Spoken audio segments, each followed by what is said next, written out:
Let's call the hearing back to order. It's been wonderful. We are into our last 50, 60 minutes of it, and it's, again, an honor to have chaired it, and all of my members who've been invited to come, we appreciate your time as well. Many have said they appreciate our time, and we think it's a mutual thing, because in Congress, you can only be good at a couple things, and those are your major two committees, and you rely on others to help you get through the mirage of all of the rest of it. So this is new for many of us, and we appreciate you very much.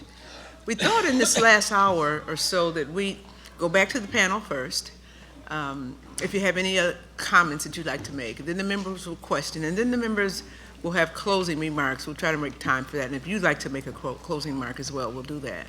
I'd like to start off with this session with one question for all of you, experienced men of this government and otherwise.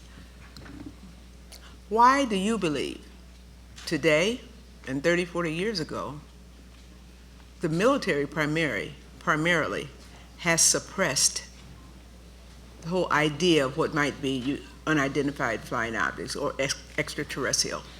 And we can start anywhere, but why do you think they've done that? Never mention it again, act like it never happened, it didn't really happen, those kinds of things. Is there something we ought to know there? Anybody got a comment on that? Sure. First of all, I think it's the technology factor.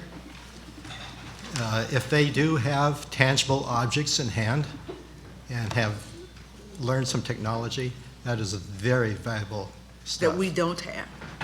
Technology that we don't currently have. That they have recovered, yes. Oh, that they've recovered of ours. If they have recovered UFO technology, that is very valuable stuff, and that's worth keeping a secret.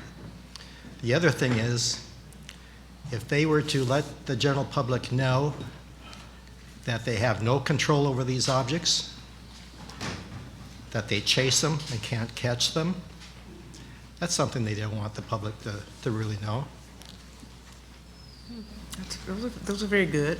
The first being that our country may have acquired some new technology that we learned from them and are now. I have no idea. Was that your first point? Was your point That something was my like first that? point, if they have recovered technology. Okay, all right. And That the is second one point, reason for keeping a secret. Yes, The other one is, they wouldn't want the public to know that they have no control over these objects. These objects that are seemingly controlled by some kind of intelligence. And why would they not want the public to know that we don't know what's there, or that they might be superior? They're afraid we'd panic. Mr. Scott? They're afraid that we would panic. We as a people, we as a country? As a country, as the world, they're afraid that Western civilization would collapse. Western religion would collapse. Your mind can go crazy on thinking the worst thing, and if you say, well, let's bring a one world government into this for a defense, well, that could prove to be a one world dictatorship also. So I can understand why the military and intelligence is keeping a lid on this until they might feel safe to let the cat out of the bag, but it's going to happen anyway.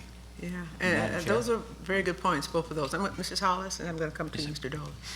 Okay, I'll just state the obvious as regards to my case, and that is these objects know in great detail how our missiles operate.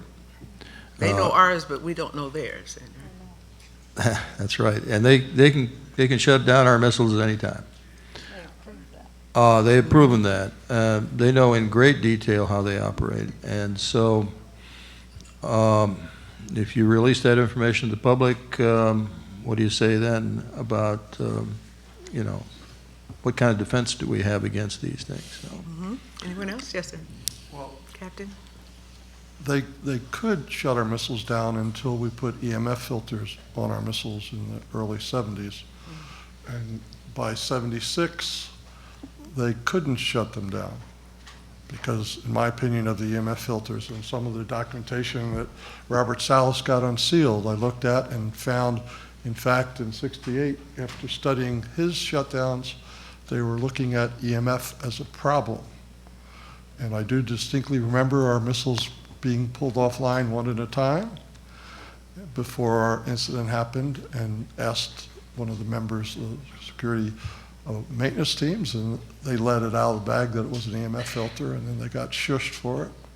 And I also accompanied a nuclear warhead. Our crew duty, additional duty would be to do that on a convoy where we took a nuclear warhead out to a missile site to be replaced, to swap it out. So in my opinion, that EMF filters caused a problem to these entities until they worked around that by the time in 2010 at Cheyenne, Wyoming. I don't want to disagree with Mr. Fenstermacher, but I would like to point out that about the incident that I just mentioned in 2010. The jury's still out as to whether or not that was a UFO incident where 50 nuclear missiles were shut down while objects were seen overhead. But I certainly agree that after our incident in the early days, electromagnetic pulse or electromagnetic force was considered a possible cause for the shutdowns, and the Air Force did have an active program to improve the EMP protection. Mr. Dolan? Yes, I think the answers of technology and panic are probably our top of the list. Certainly, if even one artifact of a UFO were ever recovered, and those who've studied this matter in detail most believe that that is the case, one can easily see why that would be of paramount interest to keep from other parties that you don't want to have that technology. So the only way to do that for sure is to deny that there's a phenomenon that exists whatsoever. But we actually know from the declassified literature that even as early as 1947, there were wind tunnel tests of disc-shaped airframes that were being conducted at Wright Field in Dayton, Ohio. And these were explicitly based on UFO sightings. We have a document from October 1947, authored by Colonel Wentworth, I believe, in which he references to this. So the obvious connection between UFO sightings alone and technological development is right there from the beginning. But the idea of panic is the worst, because what we find in many cases is that panic can escalate very quickly. 30 years ago in the lower New York State, Hudson Valley, for about 3-4 years, there were a series of unbelievably incredible sightings by thousands of people. This got the attention very quickly of national media. By 1984, the FAA quickly and clearly had, what could they literally say to the world? Yes, there's these enormous boomerang-shaped objects flying over the Taconic Parkway, but don't worry, even though we don't know who they are, we don't think they're here to eat us. I mean, there's nothing that you could say, literally to the public, that would assuage their fears.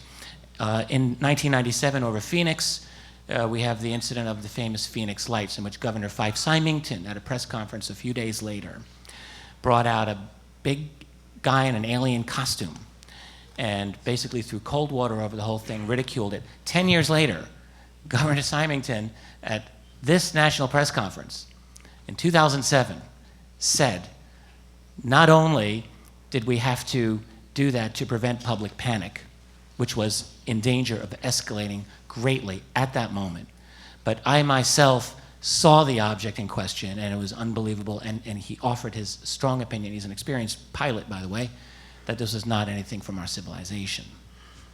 I've had an opportunity to visit 3 or 4 aircraft carriers that 100 or more planes can fly off of in my defense experience. And the young men and women on ship who, nuclear submarines, I might ask, aircraft carriers as well as nuclear submarines. I've seen the nukes lined up on the submarine, I don't know, 50, 100 deep look like, in rows. We are supposedly the defense country of the world.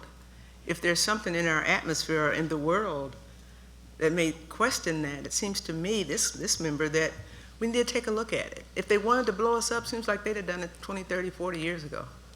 Maybe they want to coexist, but to not even begin to, whatever, you guys got more intelligence than I have. It's just the wrong way. I mean, there won't be a world. Who wants that? Then my last one would, at this time, would be the press. The press. Very, very powerful.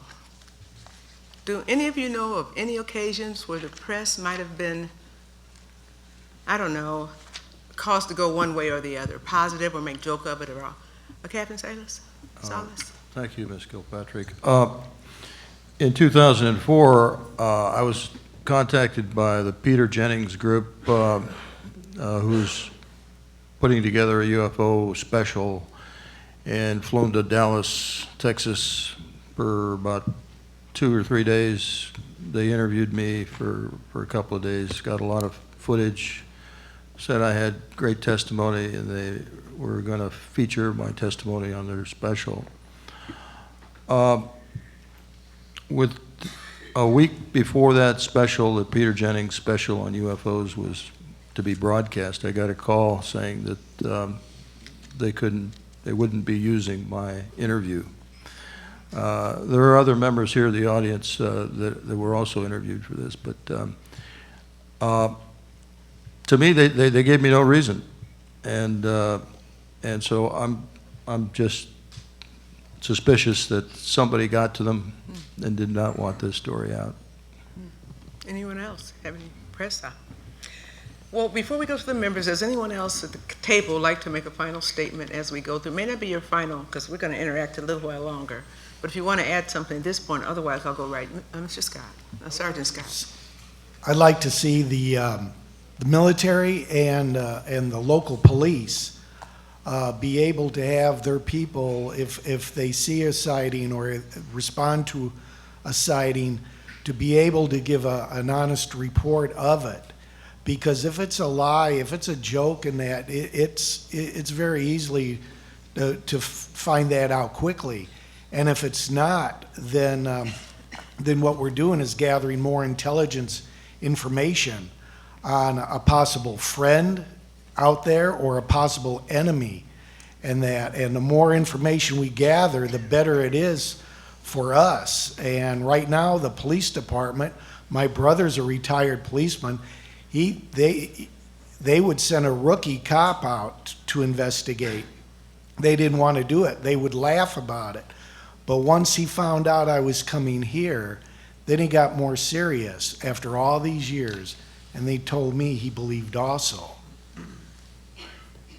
Very good, thank you. Are you yearning, sir? Okay, let me then open it up to our members for our final, or we can have some dialogue for a little while. Let me start with Congressman Bartlett. Thank you.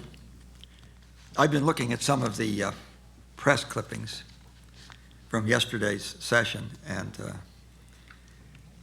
the government has been quite successful in relegating this issue to the lunatic fringe. I have but one article, I have several articles, I'm going to comment on only one of them, and I really don't know where it played. It says the mock Congress hearing on aliens is heavy on real-life Mulders and not Scullys. I had no idea who Mulders and Scullys were until I read it. But apparently, in the X-Files, Agent Fox Mulder believes in all things, little green men, Roswell, men in black, whatever, and Agent Dana Scully believes in science. Scully forces Mulder to find hard evidence that there's a massive conspiracy to cover up aliens' existence. The problem with this week's alien panel, that we're an alien panel now, at the National Press Club, is that any of the participating members of Congress who might naturally be a Scully have been incented to suspend their disbelief because the Citizen Hearing Foundation is paying them $20,000 plus expenses to listen to the testimony. That's just insulting that we can be bought for $20,000. That's ridiculous.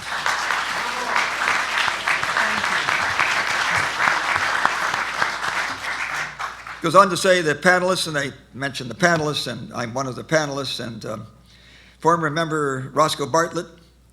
In an opening statement, Bartlett said he hadn't fulfilled his duty in office by failing to hold hearings on extraterrestrial. I never said that.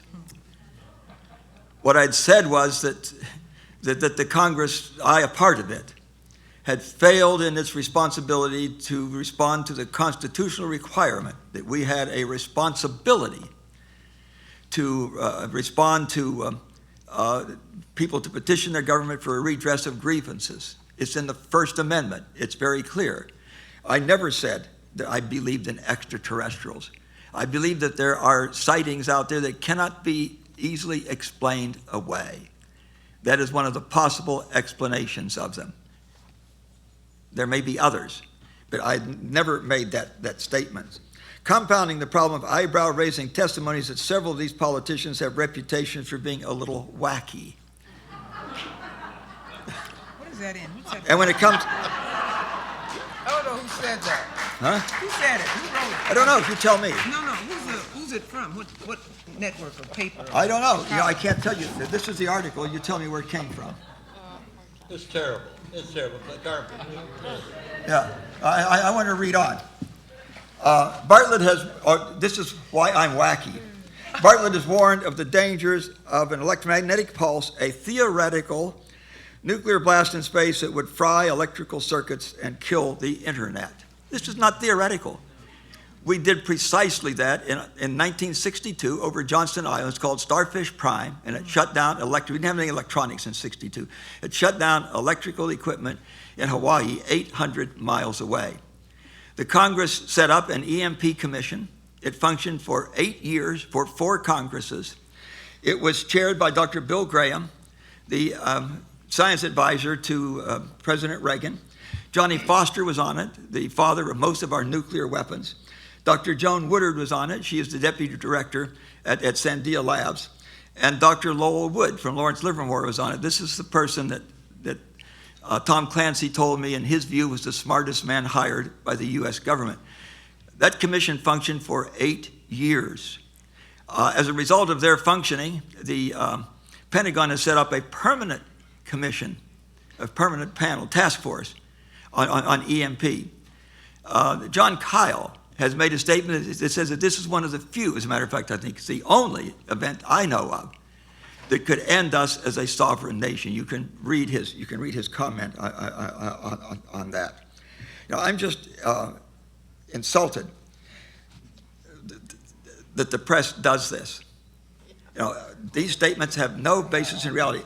And I want to point out something else, how successful they've been. Here is a fact sheet that is put out by the Air Force. And it's about unidentified flying objects in Air Force Project Blue Book. They did everything they could to debunk 618 sightings, but 701 of them, they could not find any way to rationalize it away. That's a pretty large number. And then they make 2 statements. One thing they say is that there was never any indication of threat to our national security. Then why in heck the classification, the secret classification, if there's no threat to our security? Those 2 things are just mutually exclusive, aren't they? You can't say one and then not and say the other. They said there was no evidence submitted to or discovered by the Air Force that sightings categorized as unidentified represented technology developments or principles beyond the range of modern scientific knowledge. It reminds me of Goebbels in his statement, just say it often enough, no matter how big the lie, and people will soon believe it.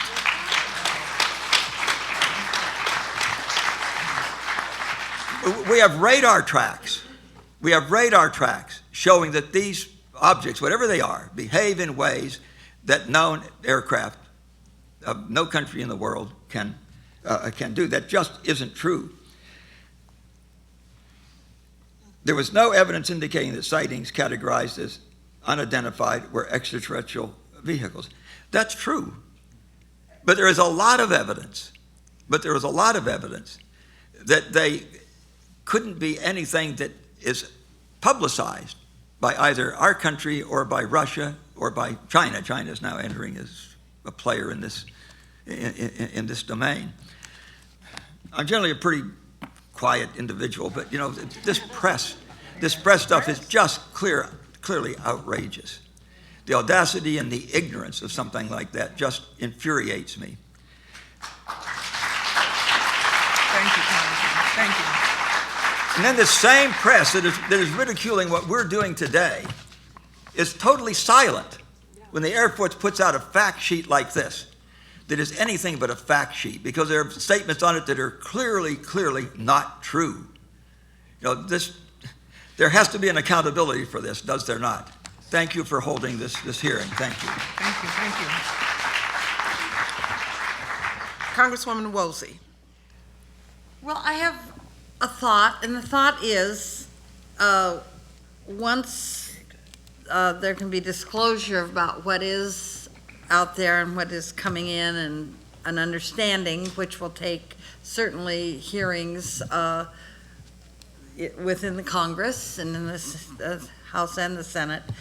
But we have a big question, and that question is, are we doing this because we are going to arm space? And you know, let's just talk about getting rid of humanity in general. That will, one more war, but it's up there in in space. We don't want to do that. And I just think this is the sneaky way to get there, by not admitting that there's all of this challenge out there. And I honestly believe that the visitors, the UFOs, have shown us what they can do. I mean, they can turn off full nuclear sites, and they don't have to. That's probably why we have seen less and less recently, because they've done what, you know, if humans can't figure out what they're capable of, then they don't need to show us any other way, because they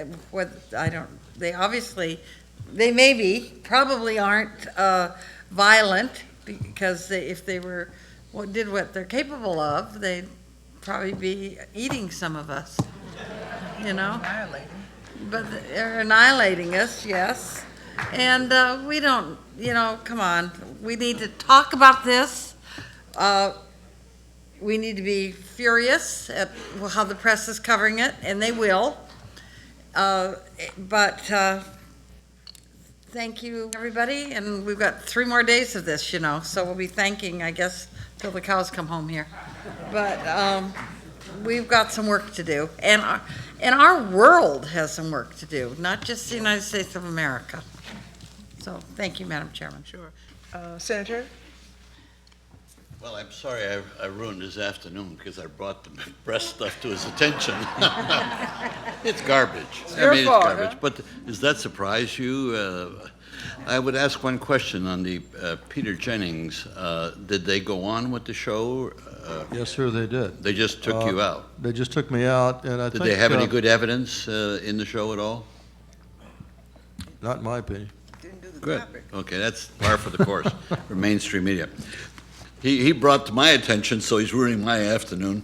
This is the fact sheet put out by the government. There is no evidence indicating that sightings categorized as unidentified were extraterrestrial. What else could they be? There's no, I mean, and this, I think, I want to hit a couple of you on this.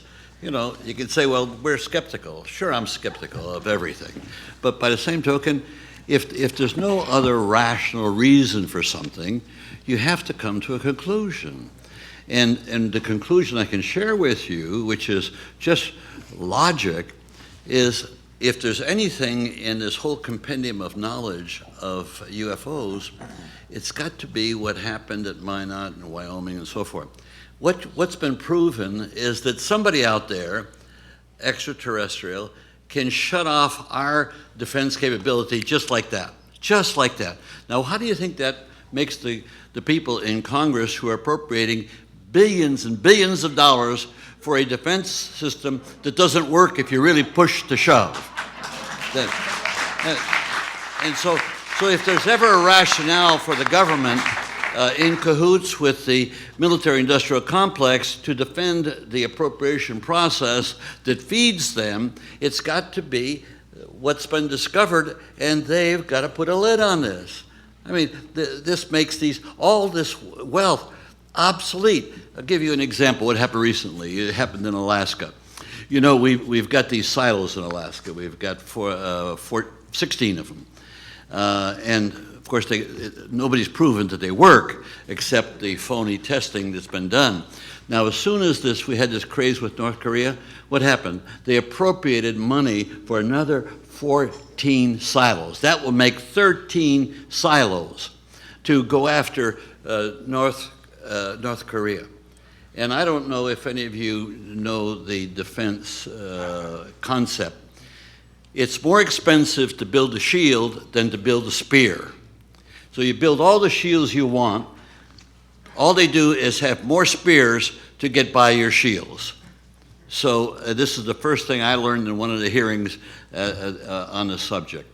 So it doesn't take, you have to go very far to realize that what we have here is the goods of why the simple, rational formulation that this threatens the entire Defense Department's capability, and so deny it.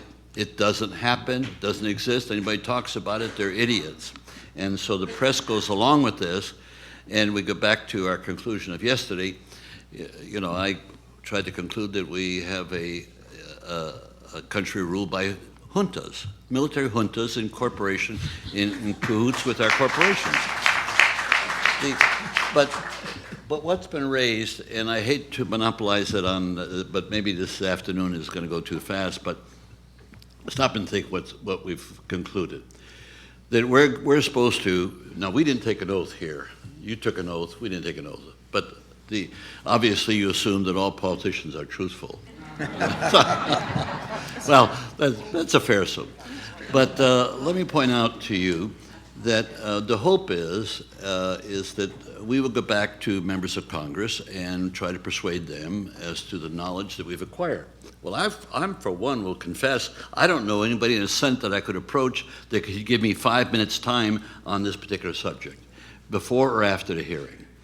But what this hearing has done is not so much that it's going to persuade Congress, it's the first step to persuading the American public, or getting information out to the public. And the world. And that's where I think the great benefit and the contribution made with this hearing.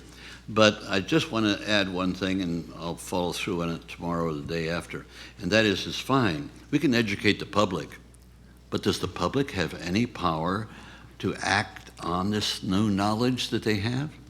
I don't see that. All they can do on election day is vote for people like us, who when we're there, don't pay attention to this. This is the problem we have. So I leave it at that. I was going to ask about the $20,000. They're complaining about $20,000. You know, this is 5 days, 8 hours for 5 days. You know, when the likes of these pundits go out and speak, they get $30,000 for an hour. They get $100,000 for an hour and a half. I mean, it's ridiculous that it took, that this is raised by, and it was raised in an interview. Somebody raised it with me. And I says, well, what do you get paid when you're out on a stump? This was somebody from Fox. And he confessed $25,000, $30,000 is what he gets for an hour. And we're putting in 40 hours here. So we're underpaid, if anything, but based upon the knowledge that we have. So I think we've concluded the reason for the cover-up, and that's really what we discovered today, this afternoon, was that somebody can shut off our defense just like that, and it's an embarrassment to the Air Force, it's an embarrassment to the federal government, it's an embarrassment to the Congress, and of course, nobody wants to face that embarrassment. I yield, I reserve the balance of my time in case I want to come back. That's right, that's right. Thank you, Senator, very Thank much.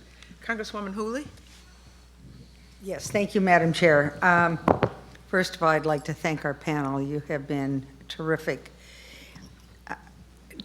And anyone that wants to jump in and answer this question is, I'm originally from North Dakota. I'm very familiar with Minot. So I have a problem with understanding why anyone would go to Minot, but I'm sorry, that's not a good thing. I love you, North Dakota. But what if wherever they come from, somebody is in Minot shutting off the missiles? Why? I mean, is that to show us that they can do that? Is that, why would you do that? Can I try that? First of all, the world is facing a crisis right now about nuclear weapons. I don't have to remind you about Right. those possibilities in countries that are trying to acquire nuclear weapons. We have enough, and we've had enough nuclear weapons to destroy every living thing on Earth for a long, long time. Right. And it would not take much to start a nuclear war, in my opinion. And that risk is getting worse. So I do believe that, and I think they are extraterrestrial, and this is just my opinion, that they are here to at least point to the fact that we are on the verge of annihilation, of suicide, if you will, our own civilization. And they would like to see us get rid of these weapons. And that's the message I got from my incident. That's my own conclusion, Okay. that this was strictly a message. Get rid of your weapons. Get rid of those nuclear weapons. They are not weapons of war, by the way. They're weapons of mass destruction. Right. They would never be used in a real war because it would just be a complete suicide for civilization, like I said. Anyone else want to jump in? Yes. Sergeant Scott? Yeah, in June of 2001, President Bush came on scene on ABC News, and it was carried throughout the networks and in Popular Mechanics magazine. He had with him a general from the Air Force, and he was announcing that the general was going to be the head of a new military force called the Space Force. And they were going to build this force and also put a military base on the moon. Now, nobody questioned him on why, what was the purpose for that. But then September 11th comes around, the terrorist attack comes, this general is posted as the chairman of the Joint Chiefs of Staff, and the Space Force never comes about. The question I have still, why did he want to create a new military force for outer space unless there's a threat? We have one. We have a space force. It's in existence. And it's been written about extensively. It's there. Okay. Good. All right. Some acknowledge it and some don't, but your point's well taken, Sergeant. Black Ops? Black Ops is real. Well, Yeah, I know. you want me to answer that? No? No, I won't. No.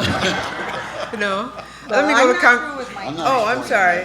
He jumped in. Right, I'm sorry. You're absolutely right. Continue. It's your time, Congresswoman. I'd like to hear from you. I just said that what he's talking about is Black Ops. And I don't doubt that. But I'm concerned that they're trying to tell us. I don't quite totally agree with Bob, but I do agree with him. That's okay. I think they're at least trying to tell us that pay attention. You know, we have the power to do this. Be careful. You know, and one of my, I've got scenarios in my mind I've thought about this an awful lot. And one of my scenarios is perhaps, in fact, they've communicated with the leaders of the world and said, back off from this stuff, or else you're going to annihilate yourself. And maybe that's why we cut back some of our missiles. You know, in other scenarios, do these, I'll call them beings, do these entities, are we aware of these entities enough that they can go public instead of saying, you can't handle the truth, we can handle the truth? And going public with an innocuous thing like harmless beings that are visiting us just to keep in touch and everything's fine, or do they consider us a species like we consider apes a species, or dolphins, or perhaps rodents, or perhaps insects? You know, so that sort of thing I don't want to know about. If it's just the fact that they're visiting and they're trying to tell us to watch out for nuclears, they can come forward with that. The government should come forward to let us know, to ease our minds a bit. However, if it's the other scenarios, I just want them to come forward and lie to us and tell us the entities are nice beings and they just want to warn us about nuclear. I can't handle that truth, that we're insects to these people, these beings. So. Thank you so much. Yes. David? You know, you've asked us to speculate. I don't know. You probably don't know. No, I don't. But these missiles being shut down, Captain Salas described 2 flights that he's aware of. I described to you 1 flight of 10 missiles that I'm aware of. But I'm also aware of other launch officers who've described to me similar situations. So, you know, it's not unique that him and I have been involved here. I mean, this was a situation that was occurring quite often when I served in 1966 and 67. And who knows that it's not still happening out there. There's no active officers of any kind that will come out and admit that right now. But what I'd like to know is, what's your speculation on these missiles being shut down? Is that rhetorical, or you need an answer? I'd like an answer to that. Okay, let me come back to you. Because I I'm sure it would will. be just as good as That my might be answer. something to end on, too. If I may just offer one very 30-second opinion. I feel that we really do not have enough data, even now, to know exactly why this is happening. Because despite the number of cases where this does appear to have happened, there are thousands of missiles. And not all of them have been shut down, as far as we can tell. So if they're doing this, they're obviously not doing it uniformly. And I don't really feel that any researcher has enough data to know precisely what those motivations might be. They seem to have demonstrated superiority over our technology, that's for sure. So at discrete moments, they seem to be able to do this, but they're not doing it uniformly. And they certainly haven't stopped all of the massive wars that have, run over the planet. So there are certain limits as to what they're willing to do as well. Thank you. And I yield back my time, Madam Chair. Thank you, Congressman Cook. Thank you.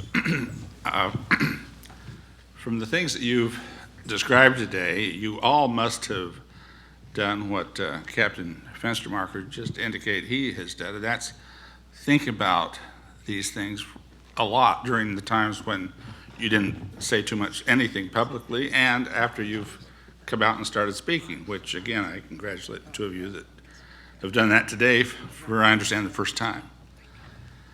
So I've got to say, I think your speculations are a lot more informed than what our speculations might be on this. So I'd like to start with Captain Salas, and each of you have also said, I think, if I'm wrong on this, correct me, but that you all complied as you were asked to do and required to do with the non-disclosure statements almost immediately after you described to your seniors in the military what you had just witnessed.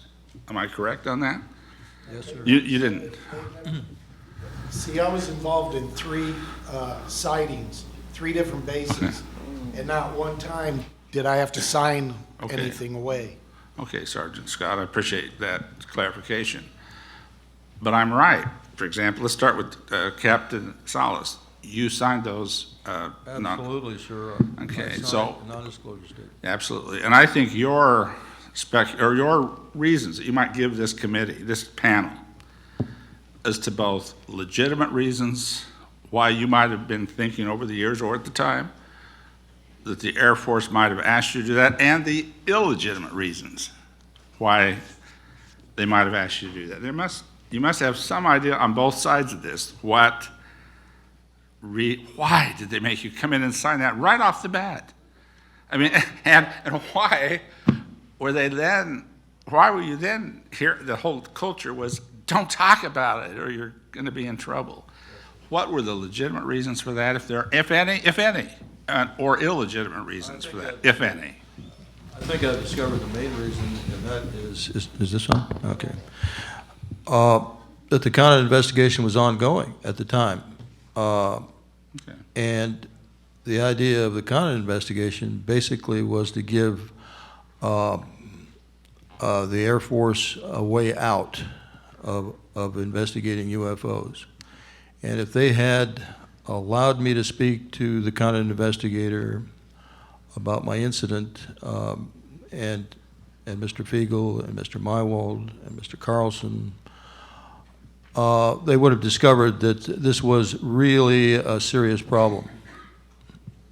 And so that, I think, was the primary reason they were so anxious to get us to sign these non-disclosure statements at the time. But that can also be very illegitimate, am I right? I'm talking about from the Air Force's standpoint. Well, if What I mean is they I were can honest, see- if they were honest about this, Yeah, now, that what would have should been they have done? illegitimate. And my question is, what should they have done, and what should we start insisting the Air Force do? They should have been honest about it. I They should have couldn't been agree more with straightforward honesty. about it and let the people handle it. This belongs with the people. The people should decide something of this import and not a small group of individuals in and out of government, which is what is going on right now. There is a small group of individuals inside government and outside government that are controlling this phenomenon. They're controlling the technology, they're controlling what's said about it, they're spreading disinformation about it, they are controlling the press, I think. And that's how they're keeping the ridicule factor going. Well, 1967 or 66, during your experience, that's 45 years ago. 46 years ago. Yes, sir. Why aren't they releasing some of these statements by now, if you have any reasons for it? I mean, I just want to, I want to understand this as best I can. There's no way to pry open a can unless you have the right tools to pry it open with. If you just want my opinion, I'll be glad Yes, to. well, that's what I'm asking. I just want give to you know an anybody opinion. else's opinion if you have one. I do think it's about power and greed. It is not about concern for public safety. That window passed a long time ago. But right now, because they have discovered so much about how of the technology and many other things regarding to this phenomenon, including paranormal subjects like telepathic thought, things like that, which are part of this phenomenon. We didn't talk about it, but it is part of the phenomenon. And the abductions that are going on, another part of this phenomenon. This is such a complex thing that these secrets are so powerful that the men controlling this, men and women that are controlling this, I think the main motivation is power and greed. Captain Fenstermacher, we're going to ask you this then. You made the comments about the filters, and I don't know all the technical terms, but I was quite interested. The timing of those filters coming on to protect nuclear installations, and that was in the 70s, you say? Well, 74, 75. I would ask Captain Schindele and Captain Salas, and isn't it likely or not that what you said to them, they believed you because they started building technologies to protect against the very thing you were witnessing about. Am I right on that? Well, sir, as Mr. Bartlett pointed out, it was well known that nuclear explosions produce electromagnetic pulse. But they don't just appear to the point where you need filters for the silos. Well, go ahead. Excuse me, I didn't mean to. There was a bench test done at Boeing on the logic coupler, and it was shown in this bench test that at a certain frequency of EMP injected into the logic coupler, that the coupler would be disabled. So they had that evidence. And so there's no doubt in my mind that one reason they tried to protect the missiles from EMP was nuclear explosions, but the other was as a result of the incident that I just described, to help protect against UFO disabling the missiles. But of course, they knew But that. whether or not it was successful Okay. is another question. Okay. Gentlemen, would you yield for just a moment? Oh, certainly. I just wanted to make an observation about that. We have, using these bench test facilities, several times noted deficiencies in our ballistic missile system, and that we have corrected those. The last time we tested and the last time that we found deficiencies and fixed them, we never tested. We don't know whether they're fixed or not, but neither do the Russians. And so there's that big question, and that's how we left it. They aren't so sure what they'll work. We aren't dead sure they will work, but if there's any question about whether they will work or not, the mad philosophy still is operative, isn't it? Okay, I appreciate that. And also just wanted to quickly ask then, so it's a little bit unclear in your mind, Captain Salas, Captain Schindele, that these filters that came in the 70s that were described here today, that they could have been brought forth by the Air Force because they were finally getting to something they felt had occurred as early as or that they knew about as early as the 1950s, or something they might have experienced from the testimony. It could have also been what you had told them. Either one, maybe. Or is that? Yeah, well, and I know I'm kind of into the weeds on this a little bit, and I apologize for that, but I just wanted to know whether, I mean, it really struck me when I heard Captain Fenstermacher talk about the shields and the filters, that they had to have believed your testimonies and what you said you saw that day. They had to know that something was definitely happening, and then to keep this silent for 46 years, as we've talked about. You know, I wasn't sure about this whole truth embargo even a few days ago, but this truth embargo indeed needs to start coming down.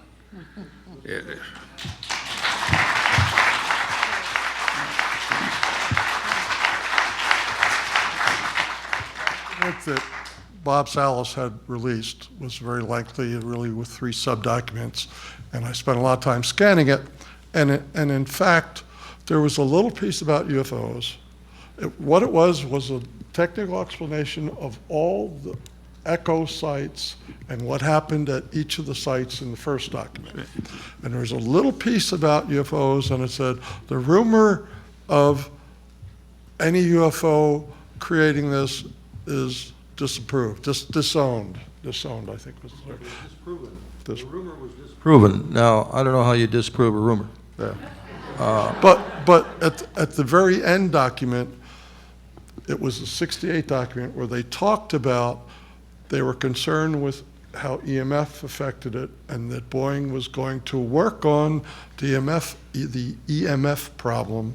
And I think what we installed was the result of his Echo and Oscar flight, and not his testimony, because it didn't happen. They didn't believe him, but the technical... Just because they said they didn't believe him doesn't mean they didn't believe him. Well, yeah, but the technical aspects, they couldn't say didn't happen, because Echo flight had all these errors, and this is what happened. Okay. I think you're being very humble, Captain Salas. You probably, and all of you, because you probably create a lot more technology than you believe, or that you even are willing to talk about. Thank you very much, Congressman. Congressman Bartlett, did you have another comment you'd like to make? Did you have another comment? Yes, thank you very much. I wanted to make a comment about the ballistic missile defense that the Senator Gravel was talking about. He's correct. Our major ballistic missile defense is in Alaska. It will intercept missiles coming over the pole. Most of our potential enemies, the shortest route to get here is over the pole. In my judgment, I hope it will never be used. because the only time I think that it would be used is when the Russians, if they were to launch, and it would be very quickly swamped. They have thousands of missiles. If we're lucky, we'd take out the first half dozen or so, and that's it.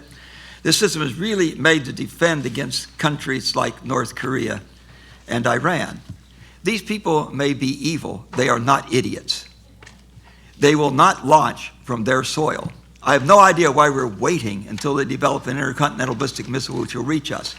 They know that we will know from where it was launched, and they know that within about 30 minutes they will be vaporized, the whole darn country. They're a huge threat. But the launch will not come from their soil. It will come from somewhere in the ocean. We have big coastlines, essentially totally unprotected. And they will not be protected. Even if we decide we need to protect them, they will not be protected for years. And that's where the real threat comes from. You know, and I think that the monies we have spent on our ballistic missile defense in Alaska are wasted monies because we cannot protect ourselves against Russia. In my judgment, they're the only country that would ever come over the pole. Because if you have 100 weapons coming over, you know darn well where it came from. No one else has that many. So you know very well where it came from. It came from Russia. So they have no reason not to come over the pole. No one else has very many weapons, and they're not going to launch from their soil because they know that, you know, with our triad, with our submarines and so forth, they know that within about 30 minutes we would vaporize them. Do you think they would do that? That they're a huge threat, but it's from the ocean. It is not from their soil. Thank you. Thank you. That was rhetorical. You don't feel compelled. Okay. Let me get up. Sir, Senator has also want to make a final comment. Oh, you? Senator? Oh, no. I want to follow through with that. Captain, you made a challenge to us to respond. Would you repeat that challenge? Well, you asked us to speculate on the reason. No, you were asking us something that Well, I asked you right back. What's your speculation? Well, here, you were wondering whether or not we have forces in space. What do you think that all of these weapons are ICBMs in Alaska are about? You think they're about Korea? He's mentioned possibly Russia. They're not about Russia. We can, with our submarines, hold, one submarine can hold, which has got over 250 warheads, we can hold any people in the world hostage. Did you not notice a year ago, it's within a year, that the United States had a satellite and we let it come to Earth, and before it came into the atmosphere, we shot it down to make a demonstration that we have the capability of shooting down satellites in outer space? Do you recall that? Okay. Do you recall that 6 months later, the Chinese did the same thing to tell us tit for tat, you can do it, we can do it too. And what country, and of course, the amount of money we're spending to weaponize outer space is the supreme idiocy of the American government. Because we are the most vulnerable. If you talk to any scientist, any explosion in outer space, who's got the most satellites? I mean, you'd wipe out our whole communication system. You'd wipe out our economy. We're all dependent on satellites. So this is the kind of leadership and the appropriations that go forward in this idiocy. And now when you talk about, you get a president of the United States when we cut back, 100 nukes, and Russians cut back 100 nukes, and we're breaking each other's arms, patting each other on the back. Think of the insanity of targeting Russia and China today. Our banker is China. Russia, all they want to do is sell gas and oil to Europe so they can live well. And so it leaves you with the question mark, and this goes back to maybe and I'll end on this. You can be suspicious of what we don't know. But what we do know is so horrifying that you don't have any room for suspicion. It's a fact. And thank you very much for your testimony. I really enjoyed it. Thank you very much. Thank you. I'm going to take the prerogative of the chair and just thank you all once again. We've had a wonderful day from bent waters to nuclear and all that you've done. Tomorrow promises to be the day 3 with Roswell and others we are anticipating. we have thoroughly enjoyed you as presenters, as an audience on the subject. I don't think we can solve it all tonight. You guys are light years ahead of most of us on it. But do know that you have our ear and that we look forward to working with you. Just know that your written testimony will become part of our permanent document, and this committee is adjourned.